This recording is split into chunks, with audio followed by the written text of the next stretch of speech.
on the left there were two formations, one of which was formed earlier in the season, one later. When I got up to the later one and stood there, I had some kind of insight that I'd been participating in making it, but certainly not now in this life. So I said, I got very angry. I almost lost my temper and shouted at the beings and said, "You keep telling me that I've taken part in making these things, but you never tell me when." 2183.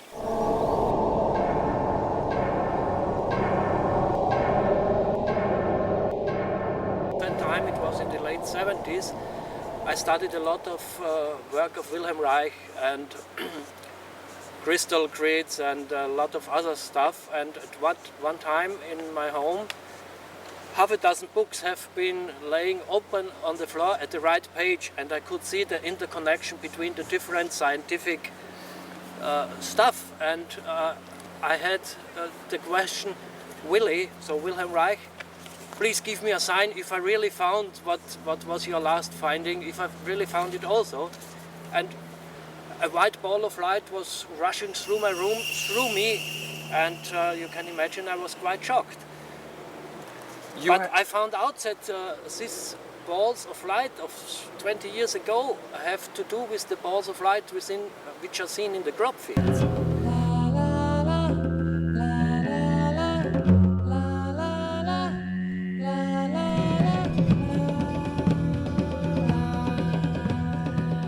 It looked like nothing on earth, and I said to the pilot, "What a mess in the field, but I think we better fly around it just to record it." So we flew around it, and I couldn't make head or tail of it. I thought, well, this makes absolutely no sense whatsoever. The actual shape of the face was made up of standing clumps of wheat, but different sized standing clumps. Now, it was almost as though we'd been seeing things in the negative before. Here we were suddenly seeing something in the positive. And it was really quite extraordinary. It seemed as though each of these little bundles, the standing crop, the crop around it had been swirled quite individually. But this one is a face, and it can be nothing else but a face. What we found when the plants were cut at about an inch above, when the combine harvester were taking the surface off and left the bones of the design, we had the construction order. A gentleman wrote in a local newspaper that he'd flown over the field before anything was in it, apart from one outline of a square, which is where the face was, and all that was in there was just a laid down square. So with the evidence that we found on the ground, I came to the conclusion personally that a grid was laid out prior to that. And it was. And also that the local people said that 3 people camped in the trees at the bottom of the field for 3 days. So this is what we found out. So I'm in the opinion that it was a very clever operation. There was another crop circle in the field which did look as though it was some sort of communication, some sort of message. It looked as though it was in hieroglyphs. I looked at it and immediately thought, it looks like the Arecibo transmission of 1974. In 1974, the SETI organization, which had another name at that time, and Carl Sagan and his friends had the idea to send a message into space. It's our decimal systems, this is our genetic structures, these are the main chemicals the physical body consists. This is the number of our nucleotides, and we have a genetic structure called double helix. Then it says the number of our population at that time, a depiction of a human, the size of the human, approximately 176 centimeters, a depiction of our solar system. So in fact this is Sun, Mercury, Venus, Earth is enhanced because we are living there, and so on. And at the bottom it shows the transmission system which we used, or they used at that time, for sending it, and the size of the transmission system.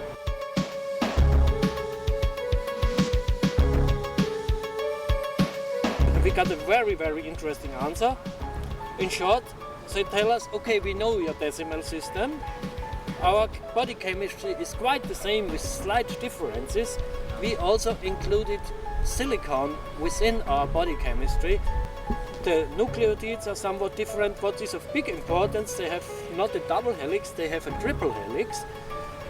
Here's a depiction of a sort of alien figure with a big head and a small body. It says 101 centimeters, and the population about 12.7 billion people. And they show a depiction of a solar system which looks somewhat like ours, but it's not really sure is it our solar system or another. And the most interesting point is their transmission system, which they show at the bottom, and they show also the size of this transmission system. In fact, these are binary numbers, but if you translate them, it says 850 meters is the width of this transmission system.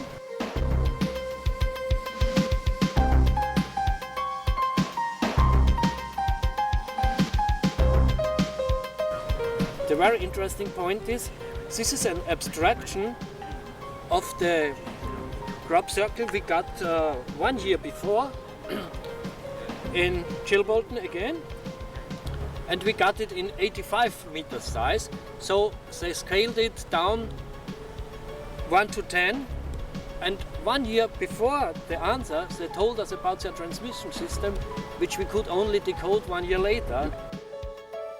The code of Chilbolton and the face of Chilbolton, by chance I found out, have totally the same square meter area. So perhaps because there was a few days in between, perhaps it was some kind of a comment or an addition by some other source. Yeah, absolutely. It could be a response to the original one. Indeed, yes, indeed. The Arecibo message could mean nothing else but an Arecibo message or a response to the Arecibo message. Again, it couldn't be likened to anything else. And in this crop circle, this code describes space people.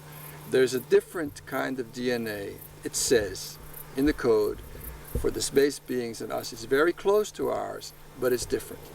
And it has an extra part in it, which is called silicon, which is what you make crystals out of, like in our watches and computers. If this is true, then these beings would be much more complicated than us, could do many more things, especially mentally. So I thought, is there some way to check if this is true? I think they found a way to modify their genetic system and to solve the trouble with the so-called high-tech technology which we have, and they have not to carry a laptop or anything, and they only have to use their silicon computer inside their genes.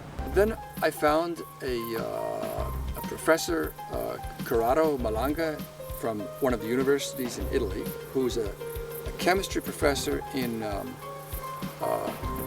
biological chemistry, organic chemistry.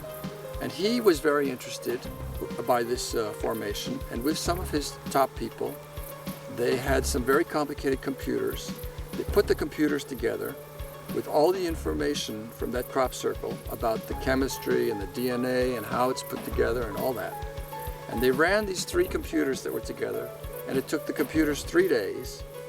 And at the end of the 3 days, they came out with a model of how that DNA could, in practice, be. And that DNA, it turns out, actually could work. Not having the knowledge, how can they make the crop circle with that content? The crop circle itself can be pushed down, the crop can be pushed down, there's no problem. But the thing that it says was not known beforehand. The formation that I saw done at CeReal, the group gained 45 minutes of time. They actually checked their watches. It was 2:45. The hands are just opposite each other. There was a time check. Everyone had their watches up. I didn't check my watch. But the next time they checked it, it was 45 minutes earlier.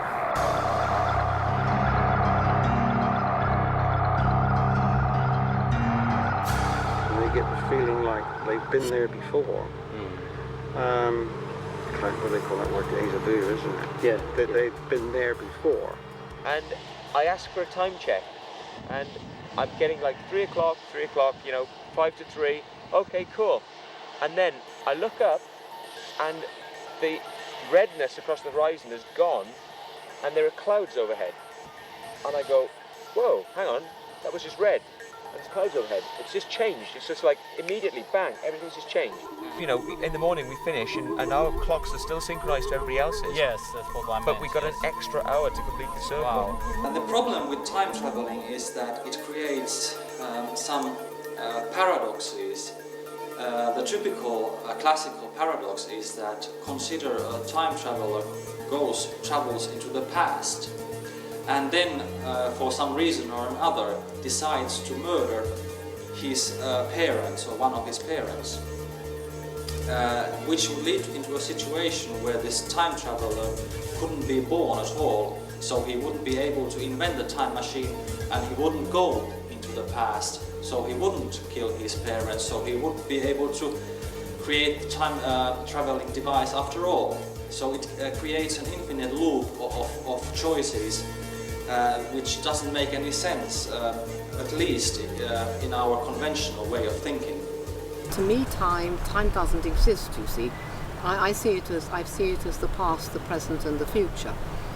I find that quite often I go into the past. I go into the past quite naturally, and the whole surrounding to me seems perfectly normal and natural. It's only when I've later described it to somebody, they said, well, that doesn't exist. That only existed 100 years ago. That driveway was there 100 years ago, or that house was there 100 years ago. People have just, when they have seen UFOs, after that they have realized that they have lost 1 or 2 hours. And in hypnosis it has been possible to get those hours back so that people have remembered what has happened. Some people have been abducted just not only for 20 minutes but just for 1 second, and they have felt many interesting adventures, but when they have came back in our life, it has been just 1 second. These paradoxes can be solved with different kind of solutions. One is that instead of just having one space-time continuum, we can have several parallel realities with their unique futures and pasts. And they get the feeling like they've been there before. What do they call that word? Deja vu, isn't it? Yeah. They've been there before, but they don't remember anything about it. But they seem somewhere in their consciousness that they've seen this particular thing similar to what I did in '85. And that's a nice thing that other people experience that as well. And I was inspecting it and meditating, and then I decided to take pictures of the swirls, which were all different. I liked the pattern of the swirls, but I ran out of film and I had to go back to the car. I proceeded, I told my friend who was with me, I'll go back to the car. I walked down the tram line, we came in, and the tram line... Tractor line. Disappeared. The tractor line disappeared, and the grass was much taller, and the air got thicker. Stories of watches that have gone in and they leave one in the car, calibrated, expensive watches, and when they get out they're different. I've heard stories of compasses spinning around in the circles, batteries failing, which I've seen myself. I mean, I think it's possible, let me say that. People were coming out of a crop circle once, had seen their friends just leave the edge of the crop circle and go over a dip, and then immediately appear at the end of the field, bang. And they were like, well, that's amazing, you know. And they saw another person coming down and then appear at the end of the field. And there were some bushes in front of me, and beyond the bushes was a fire with 2 short people, and a chicken was there and a dog, and they were talking in what seemed to be Chaucerian English, Old English. Old English, and there were little cottages, huts, much smaller than the thatched cottages we see, very small. And I thought, oh my God, I've gone through a time portal. This is the opportunity of a lifetime. I can make contact with beings from the past. It's touching us now, but maybe it's been touching people for thousands of years. My argument is that what we're actually tapping into here is something that maybe we forgot about. Maybe Stonehenge and Avebury and all these places around here, they're on energy centers, and that if you make magical symbols like this, that it engages this energy center and focuses it in such a way that people get strange experiences that are real, it alters reality, and that this is maybe a way of communicating backwards and forwards through time. I'm considering them. If I barge out of the tree, no matter how gently, I'm very tall, I have very foreign-looking clothing on, you know, to them. The dog may have a reaction, and I might get a pitchfork in my chest, right? Because the prevailing attitude might be, whoa, from the devil. And I could see a faint pattern somewhere in the distance, and it was on a slope, on a hill slope, and it was somehow covered in mist so that I couldn't perfectly make out the shape. But as I was watching it, there was a voice or a message inside my head that said to me that take a good look at this shape and memorize it, because this crop circle may appear in England very soon. And I said to my friend, my God, I've just gone through this time portal. There's a doorway here. You got to come with me, because if I am abused by the denizens of the past, then you got to come and save me, because I want to go and make this contact. Yeah. He said, what's with you? You know? I said, look, I've been gone for an hour, and you know, an hour really, and I'm completely tired. I'm sweating, and he said, Ron, you've only been gone 2 minutes. What's going on? There was a ring, and inside the ring there were something that I saw as droplets attached to the ring, pointing towards the center of the formation. And I assumed there were 6 of them, but when I counted them one by one, to my surprise there were 7. And I recounted twice, and each time I got the number 7. And then inside the droplets in the center of the shape, there was something that looked like as it wasn't formed yet. And then I saw there was a new crop circle in Herne, in South England, near an airport. And this shape, I didn't recognize it at first, but when I started counting the elements, there were these semicircles attached into this ring. And I thought initially that it was 6-fold in geometry. And I started counting, and to my surprise there were 7. And then I instantly remembered the green.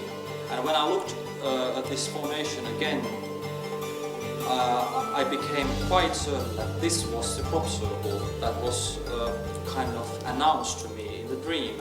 And it had appeared on the 19th of May, so it was just 3 days after I had the dream. Considering the similarities and comparing this crop circle in my dream to any other crop circle that had appeared on any other year before 2001, this one was certainly the most similar to the one that I dreamt of.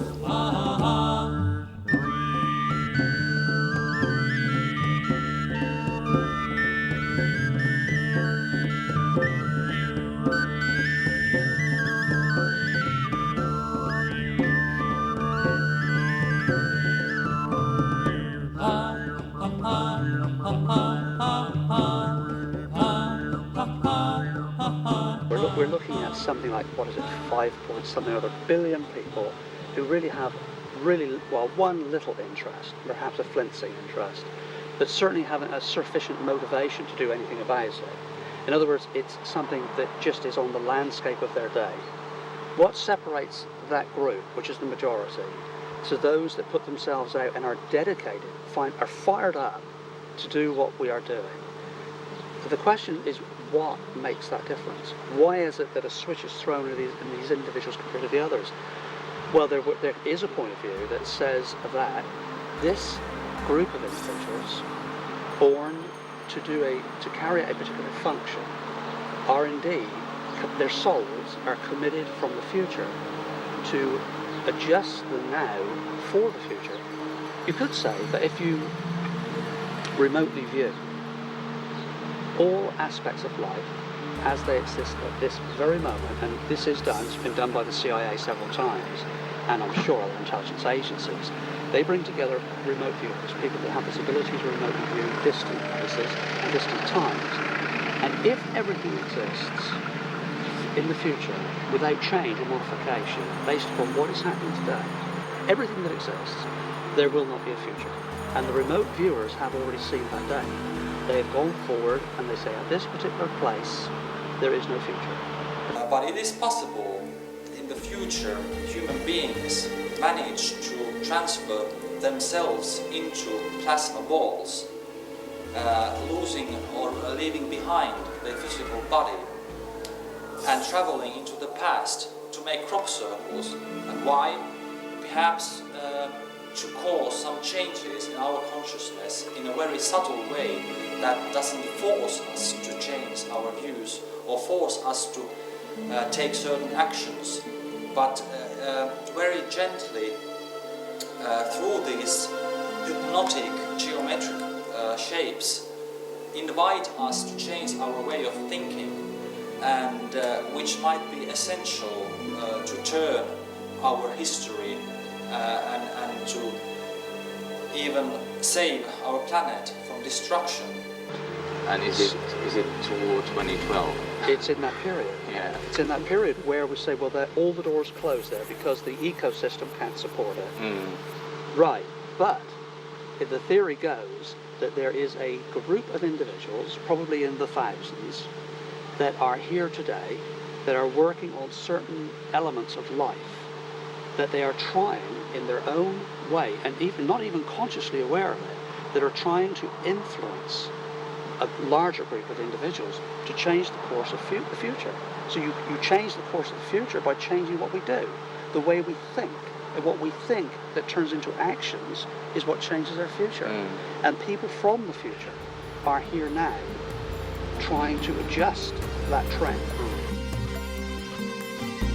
One of the most famous crop circles of all times was the Julia Set crop circle in 1996. And it was also the crop circle that got me started. There was a pilot flying some tourists around the Stonehenge megalith formation, which is positioned next to the field where this Julia Set formation was. And the passengers, nor the pilot of the plane, saw the crop circle, which seems impossible because it was so extremely visible from the air. Also, the crop circle was visible from the road, and the road running next to the Stonehenge stones has quite a lot of traffic in the afternoon. My friend in Sweden, who was also interested in crop circles, personally interviewed a safety guard that was guarding the Stonehenge area that day when this crop circle appeared. And this guard swore that the crop circle was not there in the morning. If we play with the idea that anyhow that the word from these people who claim to have made this formation, and it might be possible to create with sufficient time,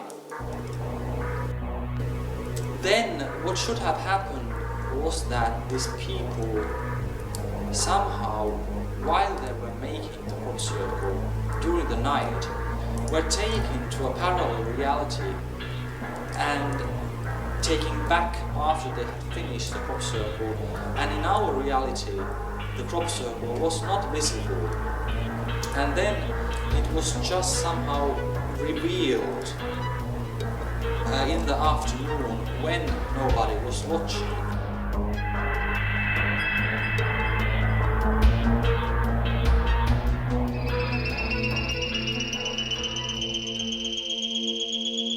The well-known Finnish UFO researcher Tapani Koivula, who was presenting this very big book that was about this tall and this wide, and the book cover was there was an image that was made of horizontal lines, and he said that this book contained a message that comes from outer space. And he said that the message was partly decoded, that it was encrypted.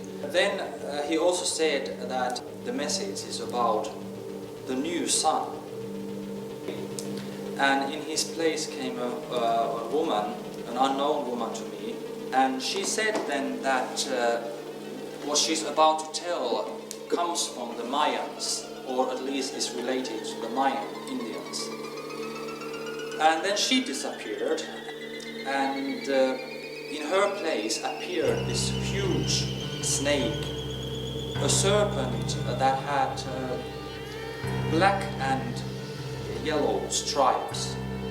And the serpent was several meters long, and it was a really frightening sight.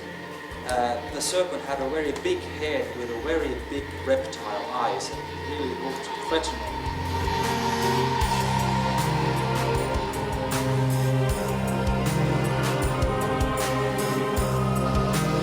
Appeared not too far away from the original one, probably about 5 or 6 miles away.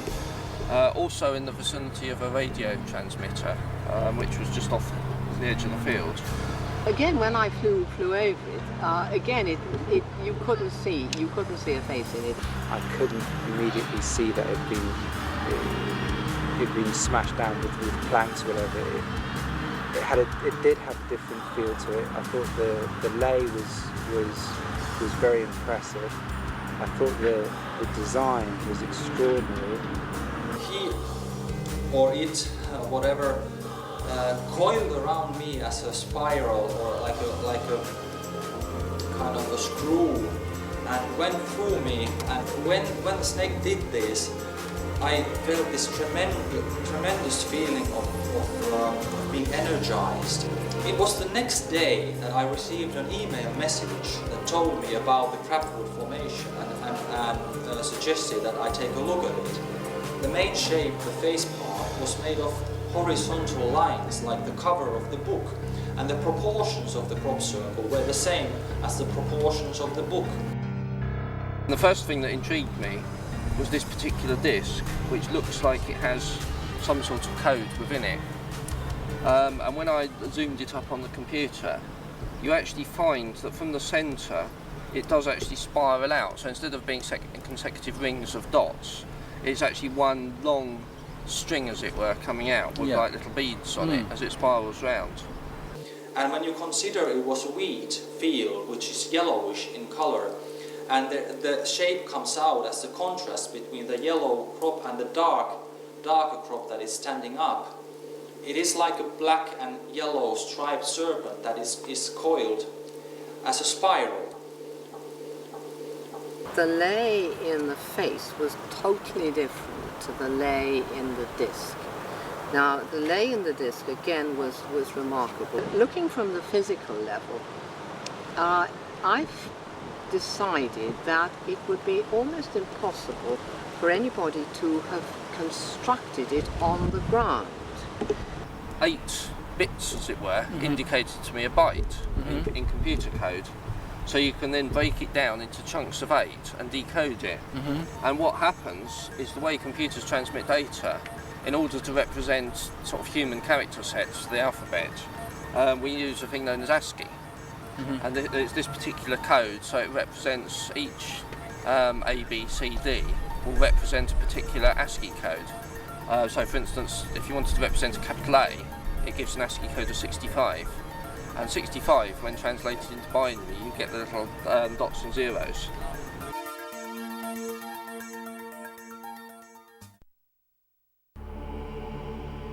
Beware the bearers of false gifts and their broken promises. Much pain, but still time. Believe there is good out there. We oppose deception. Conduit closing. In Mayan astrology, like in the Western astrology that is known widely in the Western culture, each day has a specific energy depending on the sign of the day. And the sign for that date when I had this dream, that was on the 19th of August, was night. The sign was night. And in this description that I had, it said, it described this sign that night is a dreamer that brings a new sun to light the way in your life's path, or something very much like that. A dreamer that brings a new sun. So I had a dream about a message which was about a new sun, and it completely matched this astrological sign for that date when I had the dream.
Expensive GPS systems don't go down to an accuracy of feet or inches, and it was so precise. You've got to know exactly where, well, if we're flattening this bit, we've got to sort of widen it out a bit here and narrow it, and to do that without some sort of feedback from above or know what you're doing, and coupled with the fact it was all done in the dark, is like, you can sit there and think, wow. If you stand in the centre and somebody has a rope and they go around the perimeter and then they do a spiral, as the rope touches the heads of the corn, the seed heads, the rope, they're very, very fragile, the seed heads at that time. They're bending over and they're very heavy and they're fragile. The rope would flick off the seed heads. So I looked absolutely extensively at the standing crop to see if any seed heads had been knocked off. No, they hadn't. I looked on the ground. No, the seed heads were all on the stalks. It's made of lines where the thickness of the line defines the darkness of each spot. And there is a certain amount of these elements, both vertically and horizontally. And then when you count these elements, and you count the elements that are the bits in the code, there is approximately, this is a rough estimation, 5,000 elements in this specific crop formation, and that is a really impressive figure.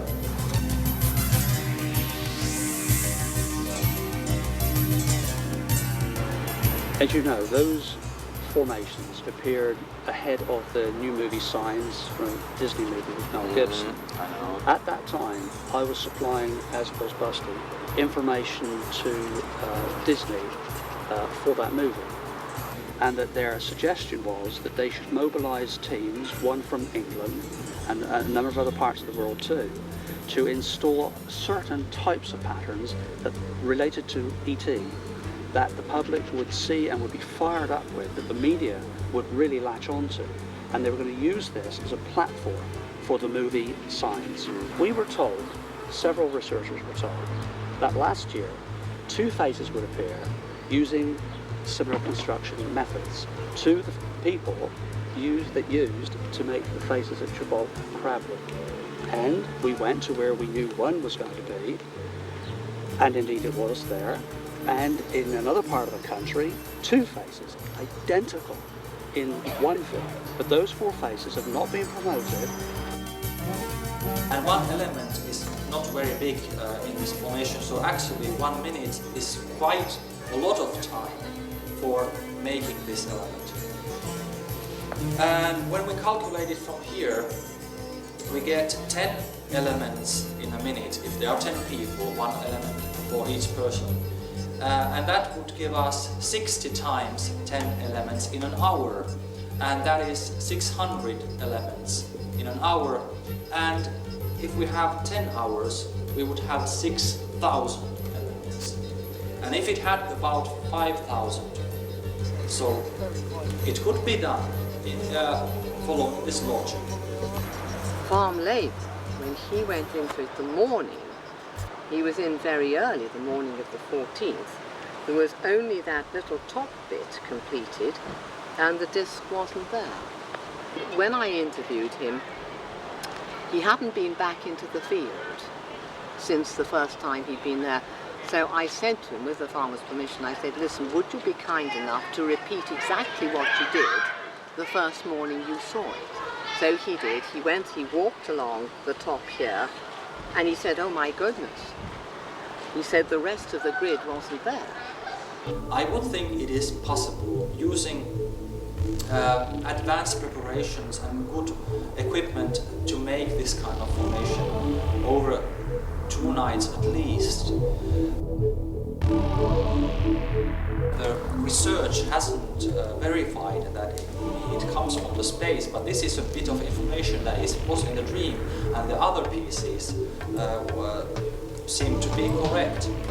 Yeah, you either come to the conclusion that it's either a very elaborate hoax and it's incredibly well done, and if it's not a hoax, then it's quite a profound message and something I think we need to take note of. I think we should look at them as messages that have a purpose, even if they were made by people. So we should look at the crop circle as it is and the mechanism as it is. And sometimes it might turn out that the crop circle is much more meaningful than the mechanism would lead us to believe. And assuming that any UFO technology would be sufficiently more intelligent than ours, or more accurate, or more technologically advanced, then you could probably get the precision. It's not necessarily so that if a crop circle is made with a mechanism that is possible for people, that it is not possible for others to do. They're working with crop circles, working with the landscape, and how the crop circles and the landscape and where we ourselves fit into it all contribute to this sort of dialogue, this energetic exchange of events. So yeah, I'm happy to say that I believe there's an alien or an otherness running alongside this. We are connected, and that's the thing. Wherever it is in the dimension, from the invisible to the visible, through that spectrum, is that it's in there somewhere, but that what is very clear is that what connects us all is conscious mind, and that I think it connects literally everything.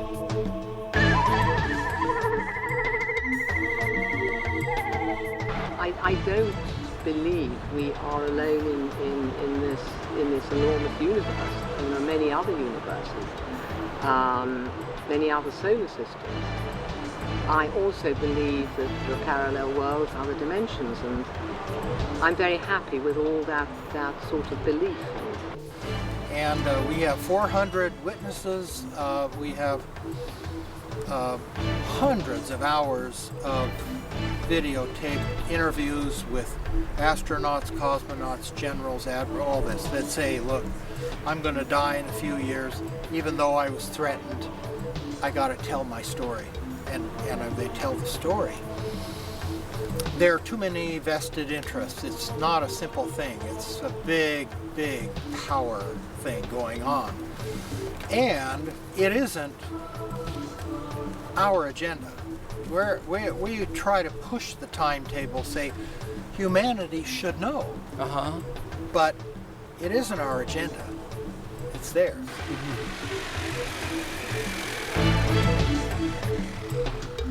My opinion is that there are maybe 50, maybe 100 types of aliens who have visited the Earth.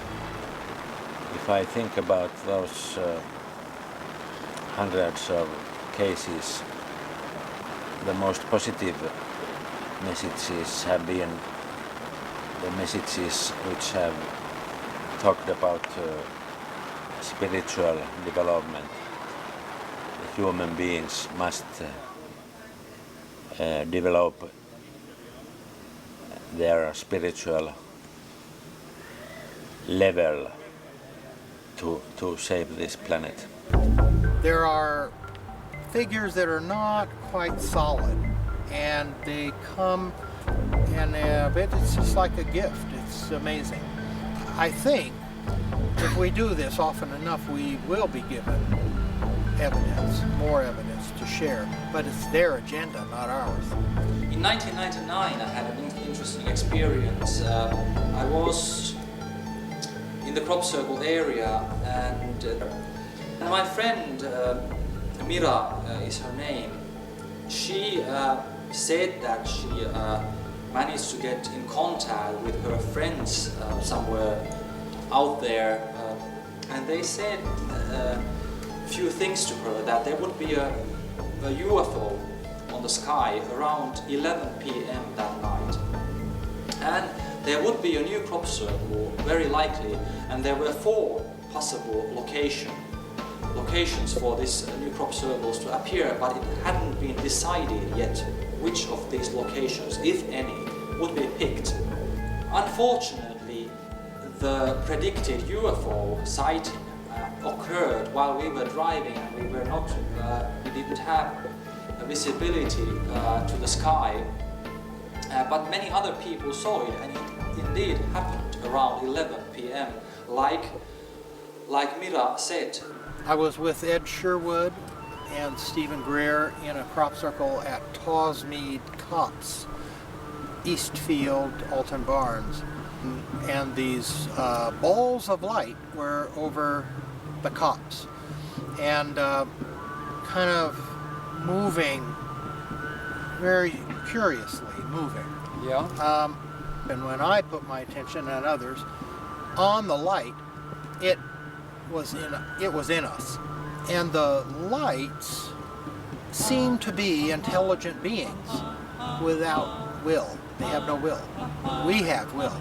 So as we ask, or say, think that the light could go up, it went up. To go down, it would go down. Our will was linked to its mind, and it was very benevolent. During the night there were 4 separate glowing lights, very faint, just barely visible to the bare eye. Red color, kind of ellipse-shaped glows, very close to the horizon in 4 different places. Not above any city lights. We could see where there was some village lights, and these red lights were not a reflection of these village lights. As the morning started to approach, and it started getting a bit lighter with the dawn, then these red glows started to fade away, apart from one of them, and this one grew brighter instead of going fainter like the others. And again, it was not in the direction of the sunrise, but indeed the next morning a new crop circle was discovered very close to Woodborough Hill, and that was in East Kennet, and that was the only crop circle that was discovered that day in England. This crop circle was a rectangular fractal shape. The way the crop was laid caused the illusion that it was 3-dimensional, like a pyramid shape rising out of the ground. And having this large pyramid in the middle and then the smaller ones in the corners, and then again smaller ones in their corners, the typical fractal shape. We all agreed upon the shape. It took a couple of minutes. Somebody wanted something else, and we said, no, we got to keep it simple. You have to visualize it in your mind, and you want to project it outward to whatever. I think one of the persons said, well, what about 3 circles? And then another person said, well, what about the 3 circles in equilateral triangle connected by lines? So the circles were at the apices of the triangular shape. That's kind of a universal shape. It's easy to see in your mind's eye. It's not too complex. So we visualized this for about 20 minutes in meditation. And several of the people are very advanced meditators. So they go into kind of a samadhi state pretty quickly. And so we felt our visualization was effective. We projected it out, and the next morning it was in the field.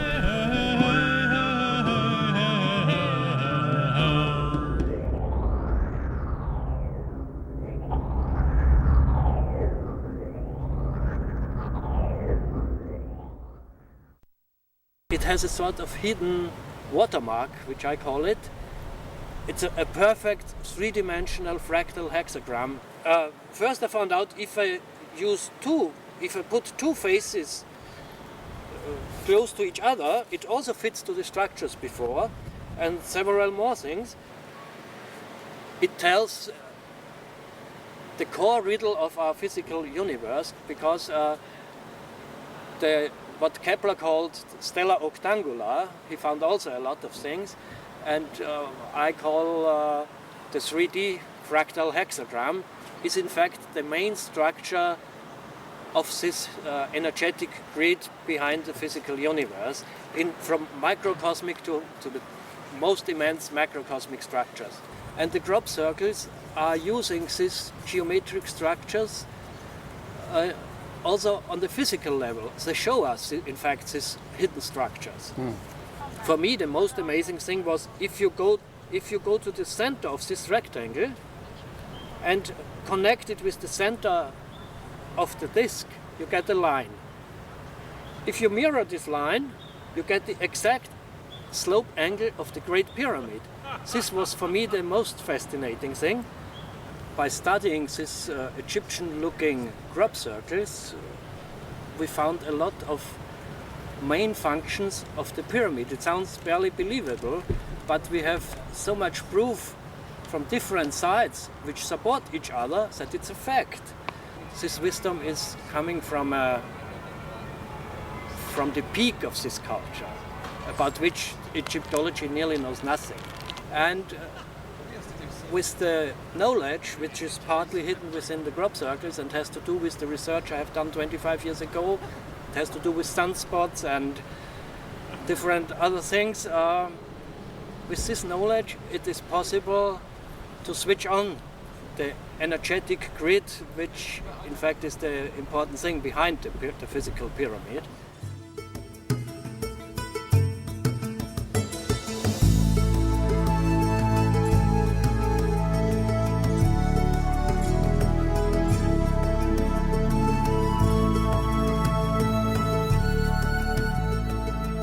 This is a very unusual period of time. I don't think we've been here before, in so much as this, we haven't been through this situation before. I think what we are producing that is artificial in our natural world is creating new effects. And we are going to have to live through newly generated problems that the planet has never been through before. Virtually all walks of life, you can look at computer technology and just, in the last 5 years, 10 years, let alone 50 years, how far it's come. I mean, the computer in my mobile phone is probably more advanced than the computers that put man on the moon back in the 60s. Well, this very, very quick, accumulating faster and faster shifts in the manifestation of certain phenomena. I mean, the whole UFO thing, the whole people's spiritual stroke alien experiences, the Mayan calendar all these things are coming together in a way which I feel is indicative of a deeper change. We are living a crucial time, which our mind and our intellect gives us the power to do something about it. Either to do something about it and change it for the future and gives us a future, or we simply will make the wrong decisions and destroy ourselves. I think it's that serious. I really think it's that serious. Yeah. Everything points to it. All of the science points to it. You know, when you look at the ice cores now, which have been recently looked at, going back 500,000 years, and in the top 30 years, which are the top few centimeters of the ice core, the highest levels of CO2 ever recorded. Now the Mayans have a prophecy that there will be a new sun in the time of the change, which is the time supposedly we are currently living. Particularly last summer, there was lots of attention, and last September, October, November 2003, attention to this particularly powerful bursts from the sun that suggested there's something unusual going on in the sun, not just the normal variations in the sunspot activity.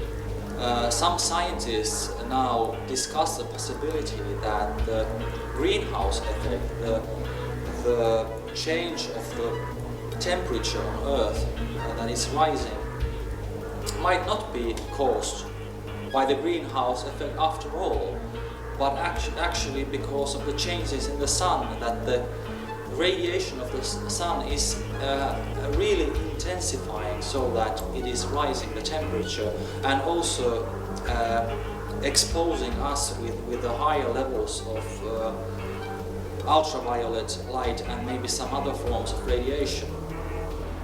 By regulating specific grid patterns around the pyramid but far into space, it is possible to change several frequencies of parts of this grid patterns for special reasons. Different, so for example, for anti-gravity functions or sort of DNA rejuvenation. It also has to do with the water molecule, but we decided we will tell a bit about our finding to be taken seriously. And this is the good news, and the bad news is we don't yet reveal the details because we challenge our society. We demand that society shows its appreciation of the extraordinary gifts we get in the fields.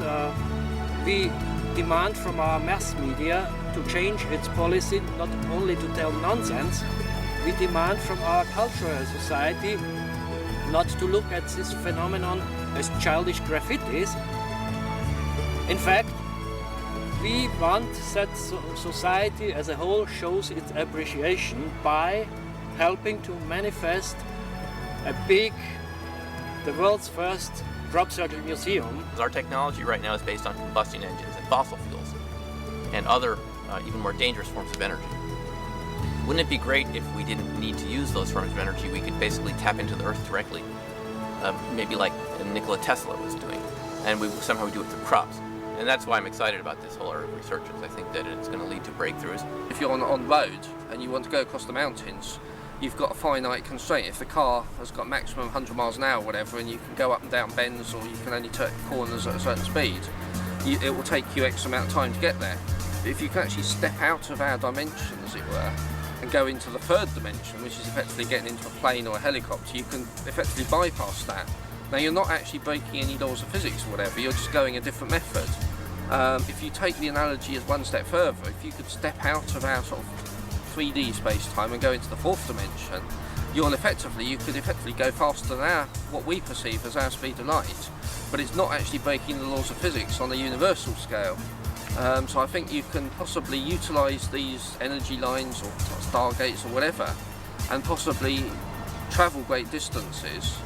We could study caravans, but unless we give it all of our energy and our passion, our faith, our spirituality, it will simply continue to be a caravan. You know what I'm saying? Yeah. It's when we give it more than that, we begin to learn more about the natural world, which is there to be learned. So it's not really just about crop circles. All this fits. Exactly right. It's something beyond classical science. Again, I think it's a future science, subtle energy science. Natural magic, subtle energy science, it's somewhere in between. If you've studied any of these areas of paranormal phenomena, they're not easy to repeat, but sometimes you can get repetitive evidence which shows there's something really going on. And to me, that's really the most interesting thing. The only problem is our society is not ripe for it. So we have to change the evolution of our society. In fact, there must be an advanced critical mass and the whole society changes. I think we are reaching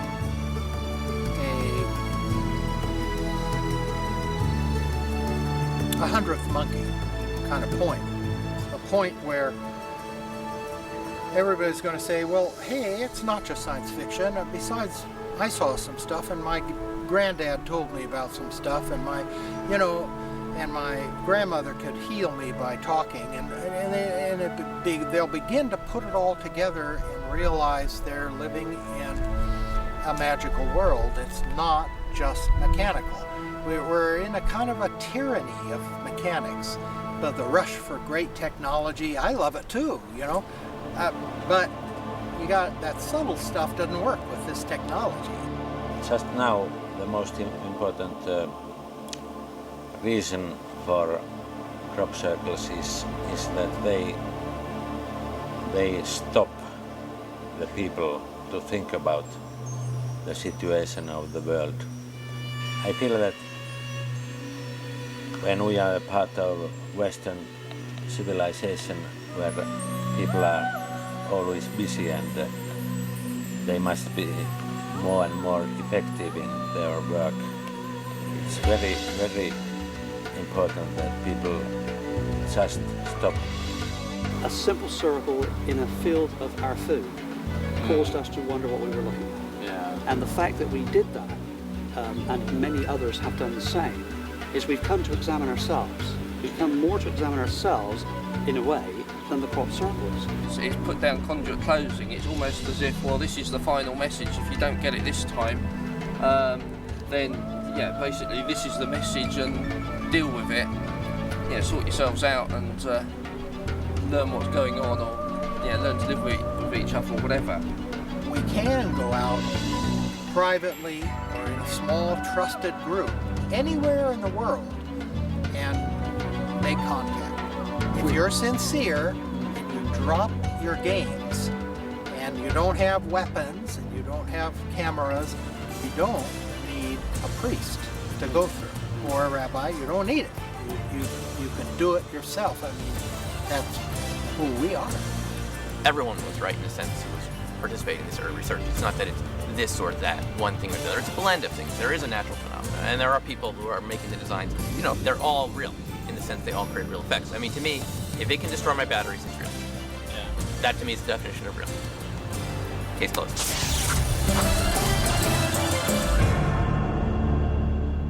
It remains a mystery. Yeah. Yes, and I'm delighted. I'm delighted that it remains a mystery.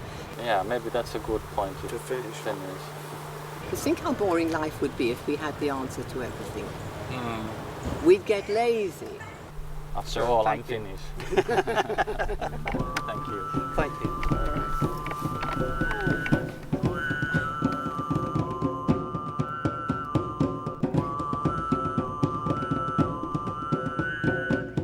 Haha, we know this is man-made. This is man-made. This is man-made.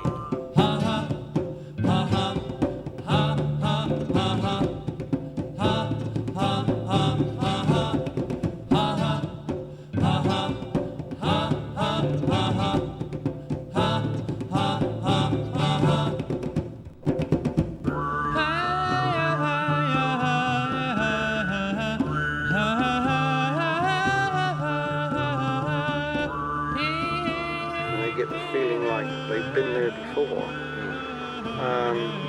What do they call that word? Deja vu, isn't it? Well, I just don't know anything he says from here on. Sorry, let me know. These stories don't provide us scientific evidence extraterrestrial accent.